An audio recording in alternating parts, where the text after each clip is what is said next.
I'm going to check again before I release this, but I think we're okay on sound. The issue in the last Immigrants Guide to Sci-Fi World episode was this magnetic field structure that I had sitting, actually attached, hanging underneath this support bar for a shelf that's over the top of this webcam you can't see. And it was composed of these guys, big neodymium magnets of some power, and I had taken that power and increased it by virtue of the by virtue of the folding that I had done with the magnetic fields from some, this is my coffee stained version obviously, from some stuff that I had learned in part 3 of this book. The book is so important to me. I have a copy out here. I have another copy over there. I have a copy in the in the house. I have another copy upstairs in the house. I have PDF copies on all of my digital equipment. Let's put it down here. Less likely to be coffee stained. There we go. Anyway, so Immigrants Guide to Sci-Fi World, Season 0, Episode 1. And we're going to talk about some of the stuff that was in the data sets and where we're at now, and some of the future foreshadowing that might be presciently enabled within those data sets. So we had a series of data sets that were talking about the emergence of what I labeled Sci-Fi World. And Sci-Fi World had some distinguishing characteristics. And the distinguishing characteristics included a generalized global sense of chaos, what was termed the sun disease,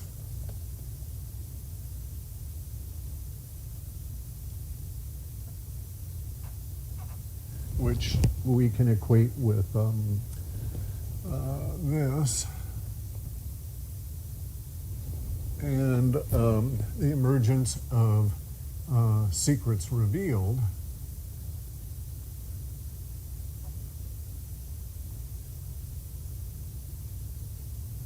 which can be broken down into little subsets that included real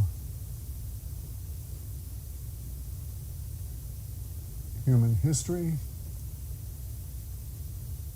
and the release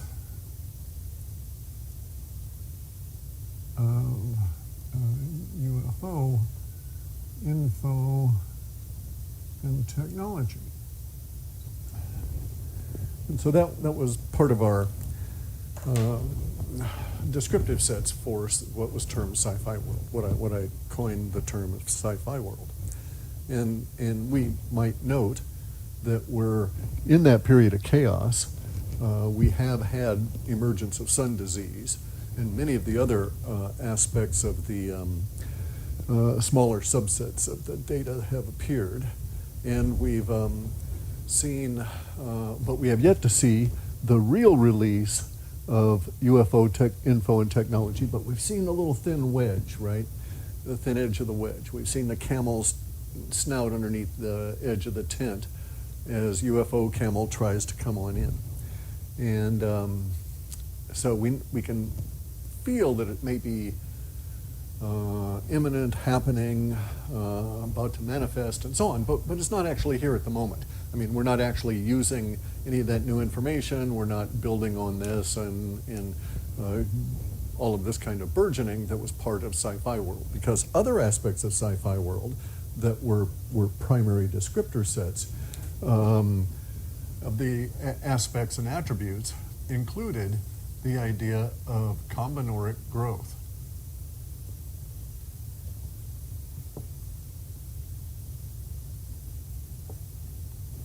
And this was combinoric growth, and it was economic, and it was engineering of all kinds. It was emerging, enabling, empowering, et cetera, et cetera. And the combinoric growth emerges from the release of the information and the freeing of our minds as humans, and the shift from a situation where economic capital, so a shift from economic capital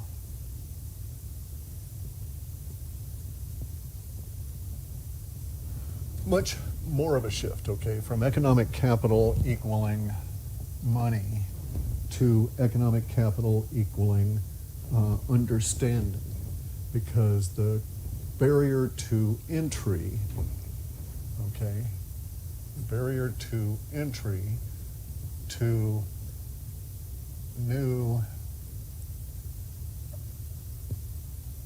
economic success drops as we have the release of the UFO info and technology, because of the nature of the technology and because of the nature of what humans, this is all forecast, all right? So all of this stuff here is the forecast, these are all forecast parameters of sci-fi world. And in any event, so the barriers to economic success fall as information rises within the generalized population, because we start piggybacking and doing things with it, right? It's like, very much like the emergence of hip hop, where sampling of previous works elevates works of the present, or sets the base upon which they're built. Very much like software these days. Software these days is now more of a component industry, as opposed to having to write all the routines to get things to occur. You go and select components from pre-written libraries that are tested, secure, et cetera, and you glue them together with the language of your choice for the application that you intend to provide. And then you spend a lot of your time trying to debug them and make them efficient within the metaphor that you're attempting to achieve with your software. But the elevation has happened because you're using components. Many of the components you may use over and over again and never have to mess with, right? And so it's like the components in this 3D software, Blender. And I need to do some stuff relative to my magnet work to be able to describe the complexity of these folded magnetic fields I'm now able to achieve from having read into Boscovich sufficient depth to get some of the ideas. And I have to alter Blender, but I don't have to rewrite the whole program. I only have to add and put an add-on in there, a modifier, that will allow me to express realistic magnetic fields in order to be able to demonstrate, that is to say, print out for the application for patent process that I know what the hell I'm doing. So in any event, so that's relatively small, writing a little bit of C code, recompiling Blender, and then I'll have a proprietary version of Blender that will be able to do accurate magnetic field strength modeling based on designed magnetic field distortions, if you will, or disturbances is another way to think of it. But that's another further episode in this. Anyway, so as these barriers to entry to economic success fall, we start alleviating some of the chaos, okay? Some of the energy that's going into the chaos starts being redirected into successful new enterprises as we go forward, and those new successful enterprises themselves begat all different kinds of enterprises, just the way that the initial large-scale computers ultimately come down to cell phones, right? And along the way, they create all kinds of industries that come into existence and fade away, and new ones emerge and fade away. And this is the economic growth that has stalled since 1971. There's a really good, I'm going to swap screens here. So there's a really 2020 has been a year. with Eric Weinstein, which is, how do I do that? There we go, okay. It's The Verdict with Ted Cruz, episode 39, in which Eric goes into what's causing the chaos of the moment is essentially the stalling of personal income growth and the rise of barriers to entry to economic participation, not even success, just participation, that began in 1971. And since then, and this was, of course, the initiation of the petrodollar. As Nixon cut the convertibility of the dollar to gold standard, we went on to the petrodollar. And most currencies, most people are unaware of this, but all currencies of one form or another have, in the history of humanity, had lifespans that extend from about 50 years to somewhere around 72 years. So somewhere in that time, the 50 years to 72 year mark, is when currencies die. It's when they go and crap out on us. And curiously, we're right there for the petrodollar. The petrodollar is being rejected. The US dollar is being rejected as the global world reserve currency. And so we have the chaos that always attends such times. They go into this. Eric Weinstein and let me see if of surprises. there it is. Okay, tell our listeners what. Ted Cruz and this other fellow. I'm sorry, I don't know who his name is, who he is. Michael Knowles. And they go into this. And one of the things that Eric keys in on that's really a very excellent thing to watch. It certainly should involve yourself for an hour and 4 minutes. But Eric gets into the idea that it was this period in 1971 in which the participation, the ability to participate in our economic system started diverting, that led to the current chaos of the day. And that he's probably exactly accurate with that. And our forecast, and let me stop for a bit of personal history. I really came into the economic world as an adult, 100% on my own resources in that period of time, 1970s and onward. I had jobs in the past as a teenager, but I didn't depend on those for my survival. From that point on, from 1971, that was the case. And we get into a situation in 72 when basically the economy crashed all over because of the conversion, because of the creation of the petrodollar and the conversion and the chaos that it caused in the economic markets. And then all the social chaos that afflicted my generation, all the unemployment lines, all of this kind of stuff was as a result of that conversion, ultimately, if we keep looking back and back and back. Now we have the situation where we're converting, and we're converting from existing economic systems into something new. The currency of this something new is very likely to be cryptocurrencies. Thus, we see the hyperinflationary push of the cryptocurrencies moving it up, just as we saw the hyperinflationary push of the petrodollar creation push up gold and silver. You always have to have this kind of an alternative thing going on.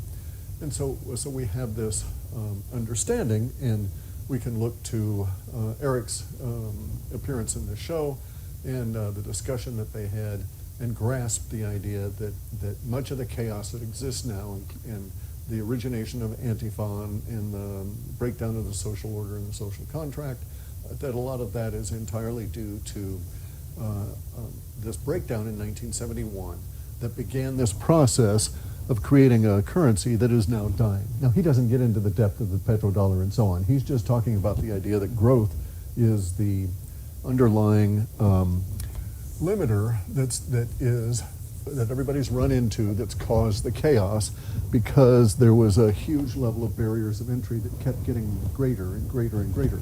And by barrier of entry, let's just examine it really easily.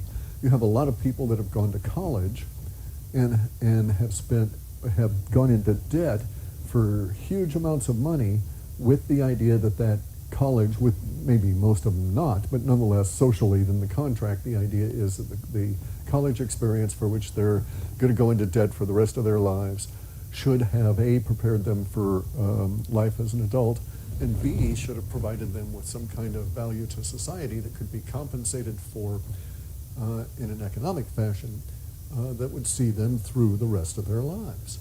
And that's not true. So they've got $100,000 in debt for a degree that in no way enables them to make a living off of anything they learned in that degree.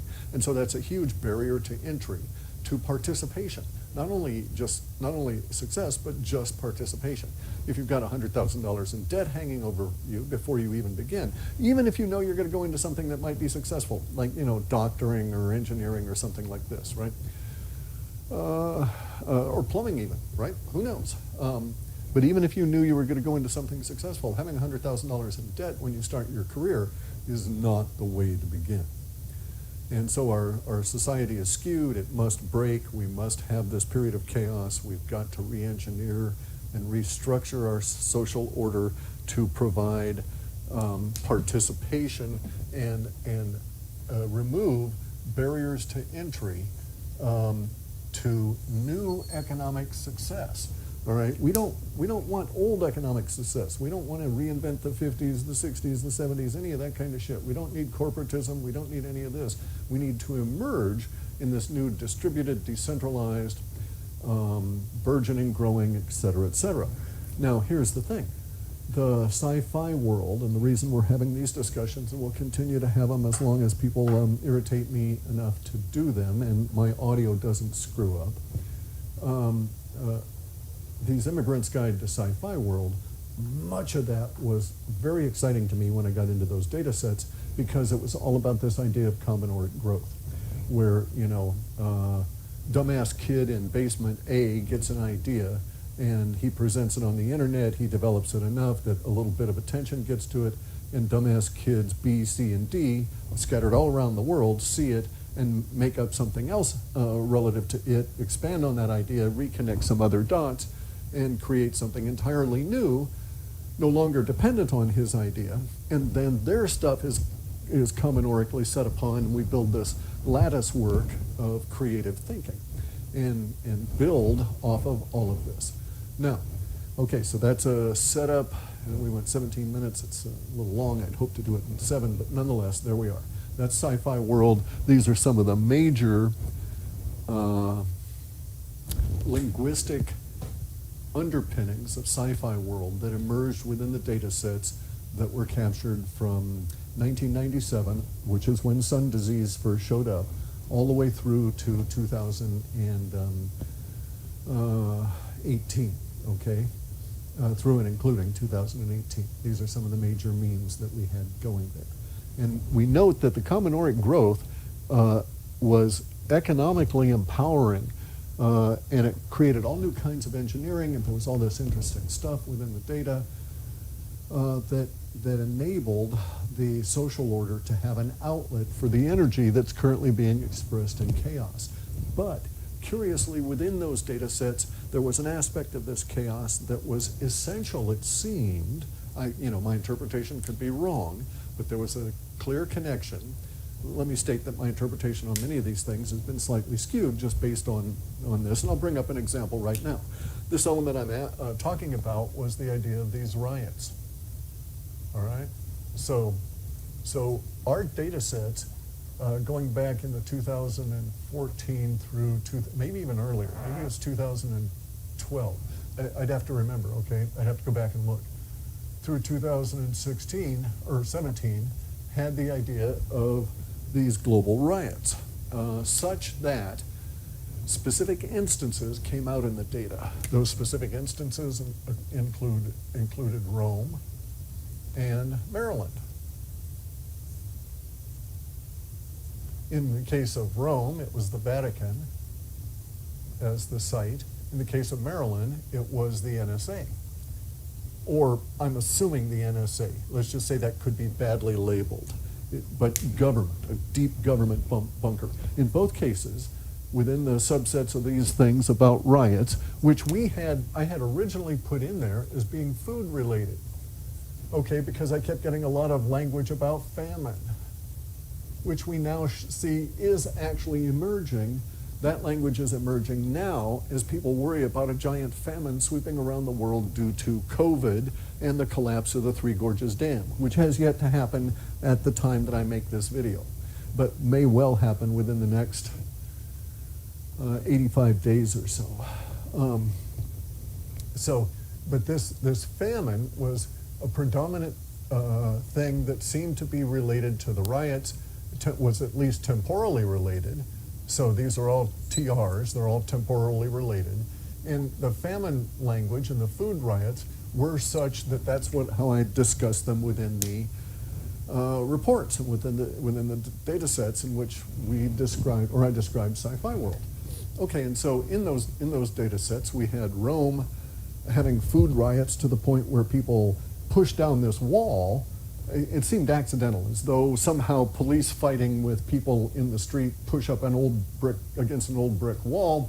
It collapses, and it turns out to be a way of people getting into some Vatican area that apparently was unknown to be able to be gotten into, a secret way back into the Vatican. And from there, people pour into the guts of the Vatican, and the Vatican Library, we'll put that in quotes, is exposed. And so we get our secrets revealed, starting off. At the same time, or near the same time, or even ahead of that, we had food riots showing up in and I'd labeled them as food riots because of the predominance of the language here, but it may be that the motivation, the to be reported in the media motivation for the riots might well be racism or who knows what the hell, right? Or social disorder this coming fall as a result of Trump winning by a landslide, or who the hell knows what. But in any event, I had it happening in Maryland in a multiple tiered, so we're talking about something with like 5 layers underground building with all kinds of files and shit in it and stuff gets broken into as this fence comes down, and the people get in there and its stuff comes out. It becomes exposed, okay, as part of the secrets revealed again. And so here we have these twin areas that participate via riots, which are certainly chaotic, but they actually participate in the data sets in relating to the aspect of all of these events unfolding that would calm the chaos and lead to a social order change that causes all of this stuff to disappear over a number of years as we go in towards Ice Age. So I sort of thought of it as a good time. I wasn't really fond of the idea of food riots and famine and so on. And we're going to have famine. That keeps showing up in the language even now. And we have the riots now. But I don't know that the riots are ever going to evolve into the point where they're food riots in a general sense, okay?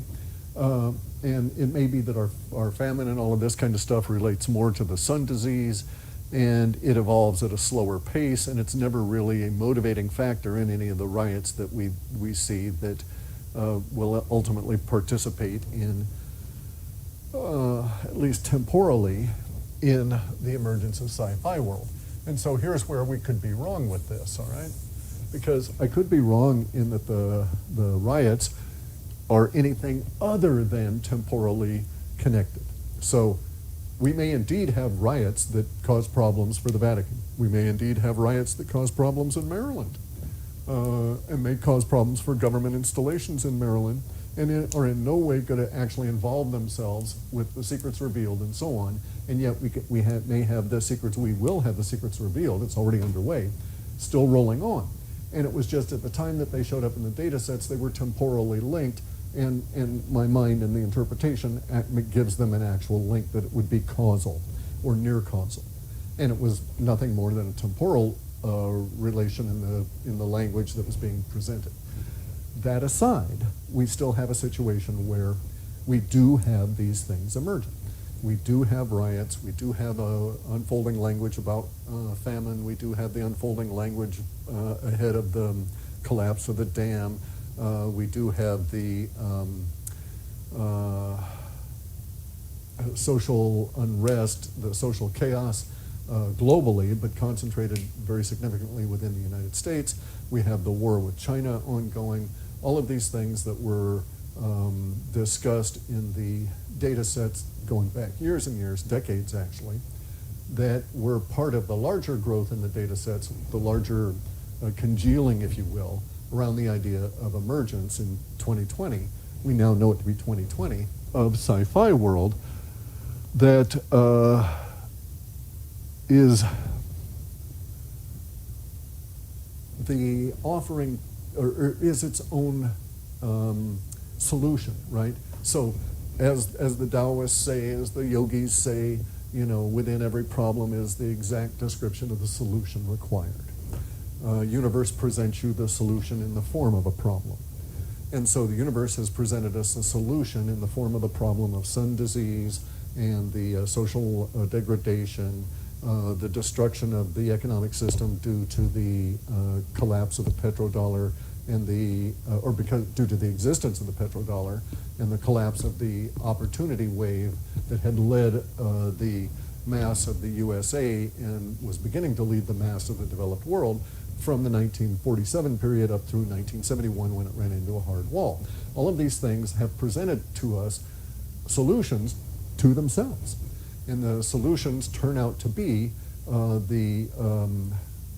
described within our, or within my data sets, was this period of time of secrets revealed, where enough was enough. The lying was enough. We could all see it was lying, and we just knew that you were lying, and we just would all turn our backs on you because we knew you were lying. And enough is enough, and the government is just continually lying, and they're constantly sitting there just blinking and blinking at you every single time they're saying any damn thing at all, and you know that they're lying, and we've just all had it. And so secrets start coming out during that period because people stand up and they say, fuck it, here's what's actually going on. And it may not be good, but here it is, people, deal with it. And so we have to grow up and be adults, and that's part of going into sci-fi world as well, is the emergence of the, what is it, the end of childhood, or childhood's end.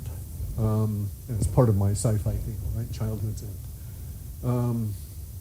And so the nature of the description of sci-fi world included the idea that within the problem, or within the solution, being described as these series of problems, was a single element that could connect them all and provide an elegant solution to emerge for all of the problems simultaneously. So it's a different kind of a thing, where instead of the solution to the problems with the river being presented to you in the river, you understand that the solutions to the problems that are being presented in the river, as well as those being presented on the beach, as well as those being presented in the atmosphere, lie with something you can do in a planting on the nearby mountains, okay?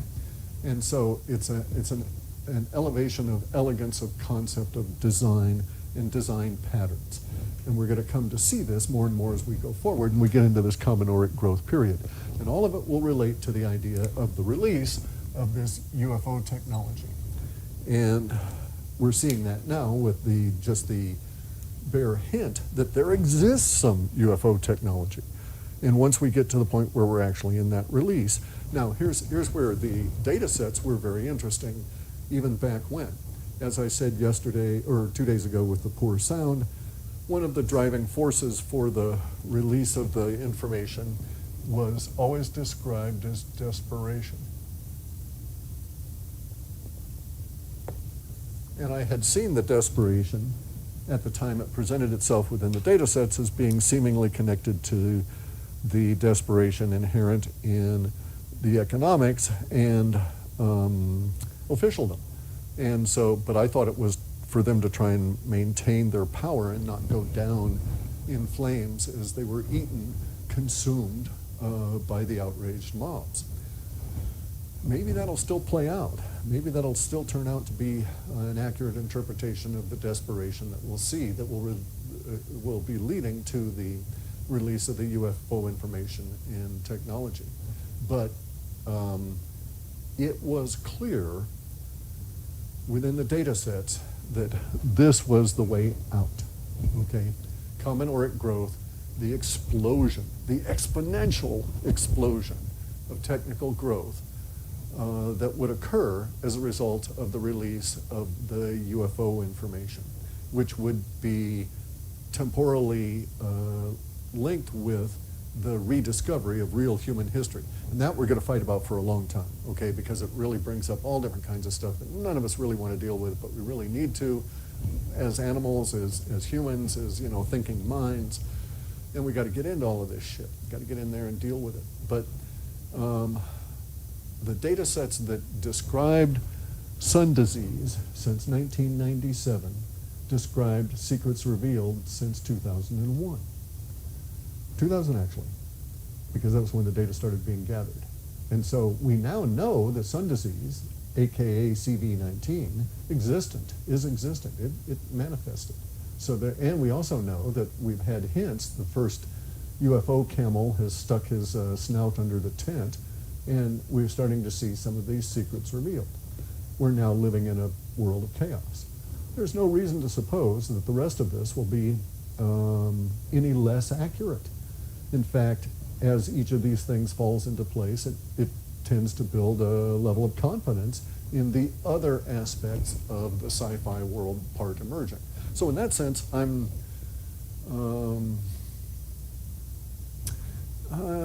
optimistic. I'm buoyantly optimistic, but I recognize that we have to go through a period of time that we'll have some people dealing with this particular mindset. And so it's an interesting time for me. Now, hopefully this is, episode 1 here has rectified the sound, and I'll check that in a few minutes.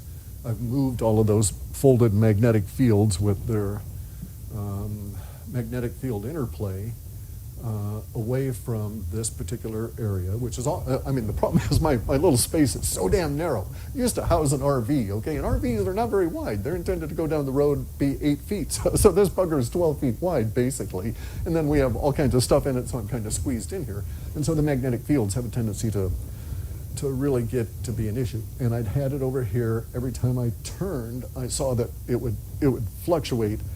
I mean, I didn't understand what was going on because you can't see the magnetic fields, but later on when examining the video and everybody was bitching about the sound, I went back and saw what my actions were that were causing the sound to deviate, even with the lapel mic, and it's like, oh, damn, okay, and so I went and did some tests, and sure enough, the field was strong enough at 39 inches. That's how far it was away from here. At 39 inches, it was strong enough to pretty much shut that sound right down, cut it in half at least.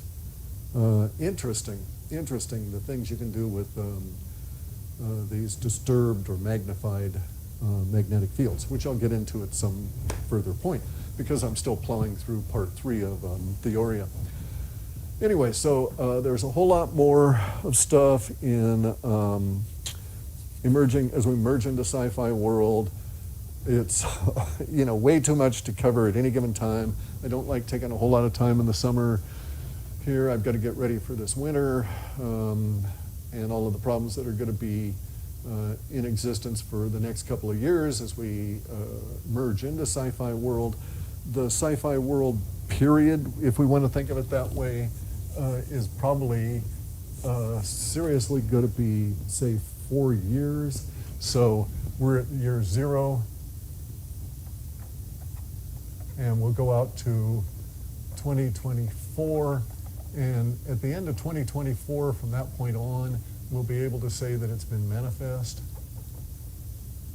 So it won't be a point of transition anymore, and so we're at the very beginning of the transition, so everything is hugely chaos. As we get towards the end of the transition, it'll be less so. Chaos will continue for a number of years, especially economic, especially technical, because so much will be happening, especially also with climate, because we'll be merging into the ice age in a very serious way. But these data sets do appear to be much more accurate than I would have given credence to, given that the timing was wrong, that the whole thing was shifted out about 2+ years, maybe 2 years and a month. And now we're going to see those timing things reconcile, and here we go. So anyway, that's the end of this. Again, if you need to get sleep during this period of time, I release this because it does work. And the ingredients in here, some of them, because this is a fusion, it's a fusion of ancient Ayurvedic understanding and modern supplement knowledge, amino acids, etc. But some of the ingredients have been used for over 1,000 years for producing good sleep, lucid dreaming, etc. And you can use them for a long time. I'm at probably 2+ years now in use of it. In terms of having developed it, took 8 months to get up to the point where I was satisfied with the formula, and then I was pretty consistent with the formulaic mix. And then over the course of the last year, we brought it out as a product, myself and the nice people at Pure Bulk. And we have a lot of users of it now who are repeat customers because it does work. So anyway, check it out, Pure Bulk, Pure Sleep at Pure Bulk. I'll put a link in the description below. Also now for the sun disease, the Israelis have had a study with 7,800 people, and I should have put that up on my little other screen there. Here, let me get rid of this real quick. This is good information. Okay, so personally, I don't understand it really, how such a situation could occur. But in Israel, they had 7,807, I think it was, people that they got tested for the sun disease. Of those that were positive, or of those that were negative, let's look at the bad part of it first. Of those that of those that were positive for the CV and had a negative outcome, that is to say they had the disease, they had vitamin D insufficiency to the level of 20 nanograms per milliliter or lower. They were less than 20 nanograms per milliliter or lower. Okay, those that had no response, did not have the disease, were 21 nanograms per milliliter or higher, which is confirmatory with what I've had up here for a long time. And so it now appears that we're getting yet more statistical science that vitamin D is a key against D3 plus K2 is what you need to take. The vitamin D is proof against the sun disease as a preventative. It's cheap, it's effective, it makes you healthy, it participates in over 3,000 epigenetic processes in the body, and should be considered to be just part of your daily regimen from now on, because sun disease is here, and we're going to live with it for the rest of my life, certainly, but probably for the rest of everybody's life who's alive at this moment. So just the way it is. Anyway, so with respect, we'll do more of these things. Not that until everybody says, hey, no more, oh, stop it, you're driving me crazy. Okay.